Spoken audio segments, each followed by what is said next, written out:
Learn, build, dominate tech. Hello everyone, so this is Aslan. So this is the lecture 2 of our technical report writing series. So इस lecture के अंदर हम बात करेंगे what is abstract, abstract होता क्या है, abstract क्यों लिखते हैं और पेपर में किस तरीके से abstract के क्वेश्चंस आते हैं हमारे पास. So let's start the video. तो सबसे पहले हमारे पास आ जाता है what is abstract, abstract होता क्या है. So abstract एक short summary होती है आपके कोई भी रिपोर्ट की, या कोई आप रिसर्च पेपर लिख रहे हो, एक बड़ा सा रिसर्च पेपर है जिसके 30 to 20 पेजेस है. अब उन रिसर्च पेपर की अगर मुझे समरी निकालनी हो या किसी को मैं बताऊं, यार मुझसे पूछे यार आपका रिसर्च पेपर किसके बारे में है, सो हमने उसको बताया यार मेरा रिसर्च पेपर एआई के बारे में है, आर्टिफिशियल इंटेलिजेंस के बारे में है, या सॉफ्टवेयर इंजीनियरिंग के बारे में है, या जावा के ऊपर है. सही है. तो वो जो मैंने समरी उसको डिफाइन की, इट्स एन एब्स्ट्रैक्ट. तो जब भी आप कोई रिसर्च पेपर सर्च करते हो, और सपोज मैं आपको अभी दिखाता भी हूँ स्क्रीन के ऊपर कि हम यहाँ पर एक रिसर्च पेपर सर्च करते हैं गूगल स्कॉलर पे जाके, ठीक है, और उसके अंदर हम देखते हैं कि हमारे पास यहाँ पर कि किस तरीके से एब्स्ट्रैक्ट लिखा जाता है. सो यहाँ पर मैंने गूगल स्कॉलर सर्च किया आपके सामने, और यहाँ पर गूगल स्कॉलर ओपन किया. यहाँ पर लोग अपने रिसर्च पेपर पब्लिश करते हैं. सो यहाँ पर हमने फॉर सपोज एजेंटिक एआई यहाँ पर लिख दिया और सर्च कर लिया. अब जब हम लोगों के रिसर्च पेपर्स को ओपन करेंगे, ये सबके रिसर्च पेपर्स आ रहे हैं, तो आप देखिएगा इनके एब्स्ट्रैक्ट लिखे होंगे इन रिसर्च पेपर के अंदर. जैसे ही मैंने इसको ओपन किया, सो ये IEEE का एक रिसर्च पेपर है. सो यहाँ पर देखें, इस रिसर्च पेपर के जो मल्टीपल पीडीएफ है वो यहाँ पर गिवन है मुझे, मगर इसके अंदर इसकी जो समरी है कि यार इस पीडीएफ को खोलने से पहले इस पीडीएफ के अंदर फॉर सपोज 20 पेजेस है या 100 पेजेस है, उसको मैं पढूं, अपना टाइम वेस्ट करूं, इससे पहले मुझे पता चले यार वो मेरे काम का भी है नहीं है. तो ये देखिए उसका एब्स्ट्रैक्ट लिखा हुआ है, उसकी यहाँ पर एक समरी लिखी हुई है छोटी सी. So this is abstract. So abstract real life यहाँ पर इस्तेमाल होता है ताकि हम अपने रिसर्च पेपर की जो समरी वगैरह वो किस तरीके से लिखेंगे वो उसके अंदर मैंशन होता है. ठीक है. So let's move to the screen. So यहाँ पर हम देख सकते हैं कि एब्स्ट्रैक्ट का मतलब हमें समझ में आ गया है. अब वाई एब्स्ट्रैक्ट, एब्स्ट्रैक्ट क्यों, मैंने आपको सारे इसके एडवांटेज बता दिए कि abstract it's a mini version of your full project. आप बताते हो, पूरा समरी बताते हो कि यार आपके रिसर्च पेपर में क्या था. ठीक है. पर्पस क्या होता है कि भाई एक तरीके से टाइम बच जाए, सबसे मेन पर्पस है टाइम बच जाए. लाइक हम एक क्विक रिव्यू देख लें कि आपने काम क्या किया रिसर्च पेपर के अंदर. आप अपने सारे पॉइंट्स के अंदर समराइज करते हो, प्रॉब्लम, मेथड, रिजल्ट और कंक्लूजन को. सो किस लिए हेल्प होती है, जब मैं मल्टीपल रिसर्च कर रहा हूँ, मैं फॉर सपोज अपना एक प्रोडक्ट बना रहा हूँ या अपने एक सॉफ्टवेयर डिजाइन कर रहा हूँ और मुझे उसके लिए रिसर्च गैदर करनी है, तो मैं सारे रिसर्च पेपर को खोलने बैठा तो इसमें तो बहुत ज़्यादा टाइम कंज्यूम हो जाएगा. तो रिसर्च में किस तरीके से मेरी हेल्प करेगी कि कौन सा आर्टिकल मेरे लिए बेस्ट है, उसके उन सबका मैं एब्स्ट्रैक्ट पढ़ूंगा, मीन उन सबकी समरी पढ़ूंगा और इजीली मुझे समझ में आ जाएगा. ठीक है. अब एब्स्ट्रैक्ट में एक लाइक फॉर्मेट यूज होता है IMRAD. सो IMRAD फॉर्मेट क्या होता है, I for introduction and M for method and R for result and D for discussion. सही है. डिस्कशन को लोग कंक्लूजन भी कहते हैं कभी कभार. सो इसमें हमने कंफ्यूज नहीं होना यार, ये डिस्कशन या कंक्लूजन दोनों सेम ही है, बिल्कुल सेम है. ठीक है. सो IMRAD फॉर्मेट हम लोग फॉलो करते हैं फॉर राइटिंग एब्स्ट्रैक्ट. पेपर में भी हमारे पास इसी फॉर्मेट से रिलेटेड हमारे पास चीजें आएंगी, तो आपने इस फॉर्मेट को याद रखना है और इस फॉर्मेट की जो हमारे पास सीक्वेंस है उसको भी याद रखना है. बिकॉज के इंट्रोडक्शन I से इंट्रोडक्शन है और M से मेथड ही है, तो मेथड इंट्रोडक्शन के बाद मेथड ही आएगा. ठीक है. रिजल्ट नहीं आएगा, डिस्कशन नहीं आएगा. रिजल्ट बाद में है, डिस्कशन लास्ट में. सो आफ्टर दैट आपके पास एक यहाँ पर एग्जाम्पल है. द एग्जाम्पल इसके अंदर पूरा हम डेमोन्स्ट्रेट करेंगे पेपर में किस तरीके से सिनेरियो आने वाला है. So it's a type of scenario. आपको पेपर में इस तरीके से सिनेरियो दिया जाएगा. सो ये पूरा सिनेरियो में बस गिवन है, ये पूरा एब्स्ट्रैक्ट है. ठीक है. ये बना बनाया एब्स्ट्रैक्ट है. पेपर में इसी तरीके से आएगा. आपने क्या करना होगा, इसमें दो सवाल आ सकते हैं. पहला सवाल कि एब्स्ट्रैक्ट जम्बल्ड अप होगा, मीन्स मिक्स्ड होगा, सेंटेंसेस मिक्स हो गए, हमें आइडेंटिफाई करना है और उसको सही फॉर्मेट में, मीन्स जो हमने ऊपर IMRAD फॉर्मेट पढ़ा है कि इंट्रोडक्शन पहले आएगा, देन मेथड आएगा, देन रिजल्ट आएगा, देन डिस्कशन आएगी, तो उस तरीके से हमें उसके अंदर लिखना है. और सेकंड क्वेश्चन ये आ सकता है कि यार आपके पास एब्स्ट्रैक्ट गिवन हो, मगर आपने इसको सेक्शंस के साथ बताना है कि यार ये आपकी इंट्रोडक्शन है, देन आपने इंट्रोडक्शन वाली लाइन लिख दी, फिर उसके बाद आपकी ये आपकी डिस्कशन है, देन डिस्कशन वाली लाइन लिख दी. तो उन सब एस्पेक्ट्स को हम इस वीडियो में कवर करेंगे. सो इसलिए आपको ये वीडियो पूरी देखनी है ताकि आपको सारी चीज़ें समझ में आ जाए. ठीक है. फिर इसके बाद हमारे पास सबसे पहले क्या है, यहाँ पर हमारे पास एक अदर एब्स्ट्रैक्ट दिया गया है. तो अब इस एब्स्ट्रैक्ट में फाइंड आउट करते हैं कि कौन सी लाइन हमारे पास इंट्रोडक्शन की है, कौन सी लाइन हमारे पास मेथड की है, कौन सी लाइन हमारे पास डिस्कशन की है. ठीक है. फिर हम आपको एक अल्टीमेट फॉर्मूला भी बताने वाला हूँ वीडियो के एंड में कि अगर कोई भी एब्स्ट्रैक्ट आ जाए जितना भी हार्ड हो, तो आपने कैसे फाइंड आउट करना है कौन सी चीज मेथड है या कौन सी चीज डिस्कशन है. ठीक है. कुछ वर्ड्स के थ्रू. सो सबसे पहले आप देख लेते हैं. The study recommends introducing digital one note taking tool in classroom for better organisation and learning efficiency. So यहाँ पर हमने पता कर लिया यार, ये जो एब्स्ट्रैक्ट है ये डिजिटल वन नोट टेकिंग के बारे में पता चल रहा है. ठीक है. एक टूल है जिसमें नोट टेक कर सकते हैं स्टूडेंट्स इन देयर क्लासरूम. ठीक है. तो ये एक पहली लाइन मुझे पढ़ के, अब ये मुझे अंडरस्टैंड करना है कि कौन सा सेंटेंस मेरे पास किस हिसाब से आ रहा है। अब देखें हमारे पास जो इंट्रोडक्शन होता है वो आपका 25% होता है, एंड मेथड होता है वो आपका 25% होता है, रिजल्ट 15% होता है, डिस्कशन जो आपकी होती है वो लाइक 35%, हाँ समथिंग लाइक दैट 35% होती है। इस तरीके से हमारे पास कुछ परसेंटेज होता है इनका एब्स्ट्रैक्ट के अंदर। ओके तो आपने फाइंड आउट करना है कि कौन सी चीज़ मेरे पास रिजल्ट है, कौन सी चीज़ डिस्कशन है और कौन सी चीज़ मैथड है। ठीक है, तो यहाँ पर देखें according to this the study recommends. अब स्टडी रिकमेंड कर रही है मुझे, अब स्टडी रिकमेंड क्या कर रही है, अब मुझे उस हिसाब से बताना है। रिकमेंडेशन हमेशा एक तरीके से आती है डिस्कशन के अंदर। किसके अंदर आती है? डिस्कशन या कंक्लूजन के अंदर। ठीक है, कोई चीज़ रिकमेंड ही जब करोगे ना जब उसके ऊपर बात हो जाए। ठीक है, आपने इस फॉर्मेट को फॉलो करना है। देखिए इंट्रोडक्शन, तो सबसे पहले आपने इंट्रोडक्शन वाली लाइन ढूंढनी है कि this research investigates the impact of data note. अब मुझे ये लाइन समझ में आई, ये लाइन क्या हमारे पास इंट्रोडक्शन हो बन सकती है। कहाँ तक बन सकती है? यहाँ तक इंट्रोडक्शन बन सकती है। कैसे? The research investigate the impact of digital note taking on student productivity in higher education. ये रिसर्च बता रही है कि भाई नोट टेकिंग कैसे करनी चाहिए, हायर एजुकेशन में किस तरीके से करनी चाहिए। ठीक है, आफ्टर दैट मुझे ये बताना है कि इसके अंदर रिजल्ट क्या है, इसके अंदर डिस्कशन क्या है, मेथोडोलॉजी क्या है। ठीक है, तो अब मैं आपको कुछ कीवर्ड्स बता देता हूँ जिसके थ्रू आप इजीली फाइंड आउट कर सकते हो किसी भी एब्स्ट्रैक्ट को। चलो मैं अभी बता देता हूँ। देखें हमारे पास किस तरीके से आपने फाइंड आउट करना है, मैंने कैसे निकाला एब्स्ट्रैक्ट के अंदर ये चीज़ मेथोडोलॉजी, ये इंट्रोडक्शन है, इसमें तो सबको कंफ्यूजन होगी। तो बड़ा आसान है। देखो इंट्रोडक्शन जो वर्ड्स है, इंट्रोडक्शन का मतलब क्या, स्टडी किस बारे में है या किस रिसर्च किस बारे में, क्योंकि स्टडी ही होगी। हमारे पास एब्स्ट्रैक्ट रिसर्च के अंदर ही लिखा जाता है, तो रिसर्च के अंदर स्टडी ही होती है। तो आपने इसमें कंफ्यूज नहीं होना, कोई और टॉपिक तो नहीं है। तो आपका जो इंफॉर्मेशन है या रिसर्च पेपर वो किस बारे में है, तो उसके अंदर आपके जो इंट्रोडक्शन के अंदर जो वर्ड इस्तेमाल होते हैं दैट इज इन्वेस्टिगेट। जहाँ इन्वेस्टिगेट का वर्ड दिखे आपको सेंटेंस के अंदर, आपने बोल देना ये इंट्रोडक्शन है।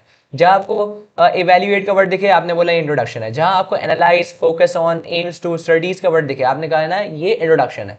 तो अगर ऊपर वाला सिनेरियो देखा जाए तो इस सिनेरियो के अंदर हमारे पास research, this research investigates, investigate word दिख गया, इट मींस ये क्या है, इंट्रोडक्शन है। तो मुझे इस तरीके से पता चला कि ये इंट्रोडक्शन है हमारे पास। आफ्टर दैट हमारे पास आ जाती है मेथोडोलॉजी। मेथोडोलॉजी का मतलब क्या होता है कि स्टडी कैसे की गई, मतलब क्या क्या चीजें स्टडी में इंक्लूड थी। सर्वेज, कंपैरिजन किया, या उन्होंने कोई चीज को कलेक्ट किया या एनालाइज किया, क्वेश्चनर बनाया या सिंपल या इंटरव्यूज वगैरह कंडक्ट किए या डेटा लिया लोगों से फर्दर, तो वो मेथोडोलॉजी के अंदर आ जाता है कि हाउ स्टडी इज डन। सही है, अब इसमें क्या हो सकती है मेथोडोलॉजी। अब देखें student using digital note complete assignment faster, completes assignment faster and report better management of study material. A comparative observation was, अब ये देखें, a comparative observation. So comparative word आ गया, a comparative। अब comparative का मतलब क्या है, अभी हमने पढ़ा था किसी चीज को कंपेयर करना, किस में आ रहा है, मेथोडोलॉजी में आ रहा है। तो सेकंड वन इज मेथोडोलॉजी।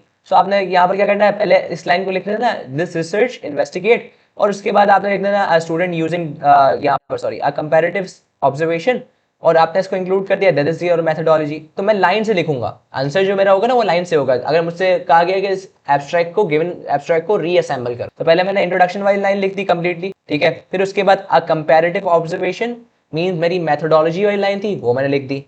ठीक है, अब उसके बाद दो लाइंस रह गई, the result and the discussion. So result के अंदर क्या है, रिजल्ट का भी पढ़ लेते हैं। देखो रिजल्ट्स आर दोज वर्ड्स जिसके अंदर कभी रिजल्ट भी खुद आ जाता है। आपके पास फाइंडिंग हो, डेमोन्स्ट्रेशन हो, इंडिकेशन हो, या इंक्रीज या कोई चीज इंप्रूव होती हुई दिखे, या कोई चीज अचीव या स्कोर्स। रिजल्ट का मतलब all about facts and figures भी आ सकते हैं इसके अंदर।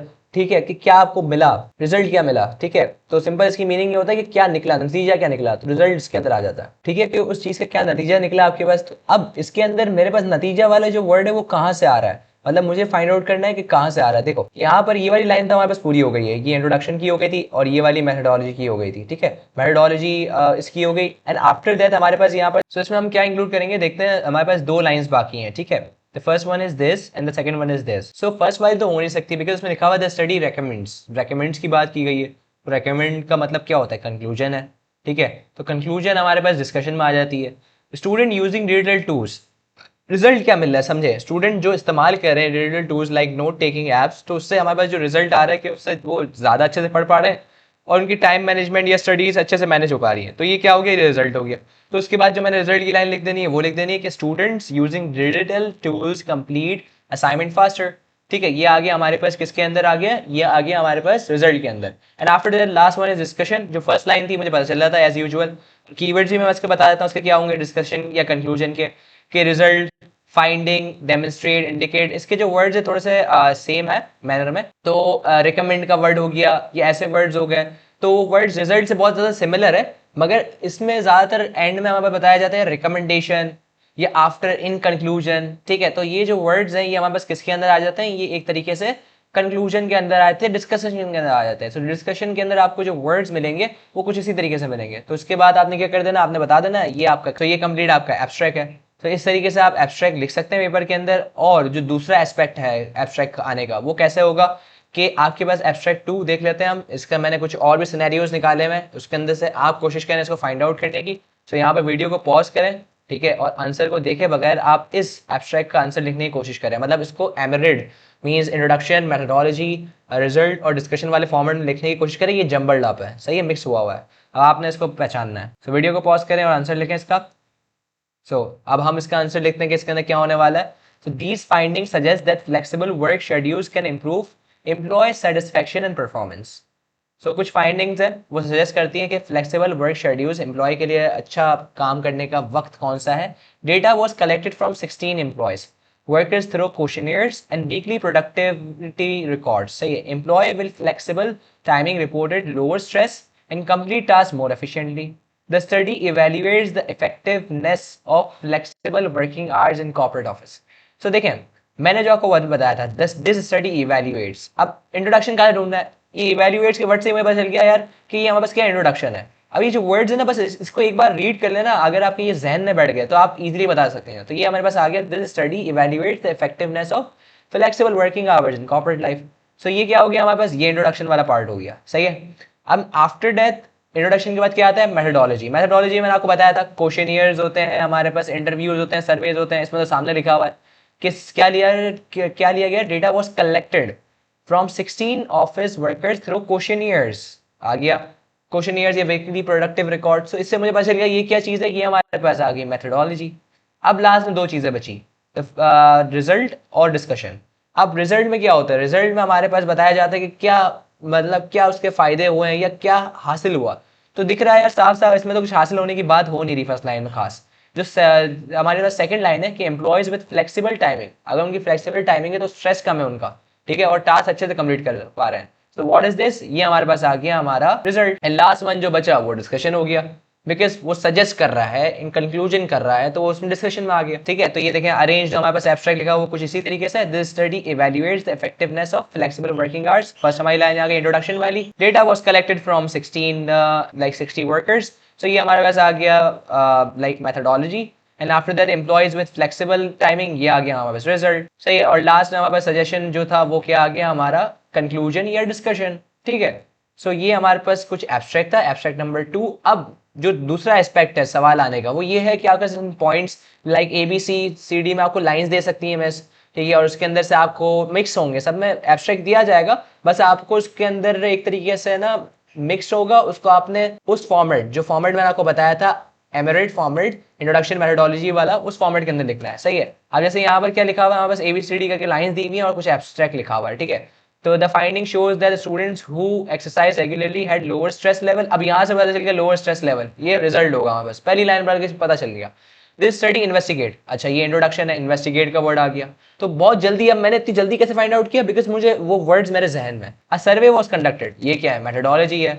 द स्टडी देयरफॉर रिकमेंड्स क्या आ गया, ये हमारे पास आ गया लास्ट में कंक्लूजन या डिस्कशन। तो इजीली आप एब्स्ट्रैक्ट निकाल सकते हो, बहुत आसान है एब्स्ट्रैक्ट निकालना, और खुद अपना बना भी सकते हो। अगर 4th लेवल पेपर में आ जाए कि अपना एब्स्ट्रैक्ट बनाओ, तो एब्स्ट्रैक्ट बनाना बहुत ईजी है। आपको 4 फॉर्मेट याद है, आपको अगर कोई टॉपिक भी दे दिया जाए आप इजीली उसको बना भी सकते हो, ठीक है। तो इसको मैंने अरेंज कर दिया। अब इसको अरेंज करने का तरीका क्या था, क्योंकि इसके अंदर हमने पूछा था कि डिफाइन करें हर एक लाइन को, कौन सी चीज इंट्रोडक्शन है, कौन सी मेथोडोलॉजी है। पहले तो हम डायरेक्ट पैराग्राफ के अंदर अरेंज करके लिख रहे थे ना, अब इसमें डिफाइन करके लिख दिया कि ये इंट्रोडक्शन है, ये मेथोडोलॉजी है, ये रिजल्ट है, ये डिस्कशन है, ठीक है। हेडिंग्स डाली और लाइंस लिख दी उसके आगे, दैट्स इट, ठीक है। अब एब्स्ट्रैक्ट नंबर 4, अब इसको कोशिश करें कि आप सॉल्व करें तो ज्यादा अच्छा है। तो पढ़ लेते हैं इसको। These findings suggest the social media can be a useful educational tool when used in control manner. अब फाइंडिंग सजेस्ट का वर्ड आ गया, क्या होगा यार, आपको पता है सजेस्ट का वर्ड होने वाला है, you know it well, discussion होने वाला है, बिल्कुल आप राइट कह रहे थे।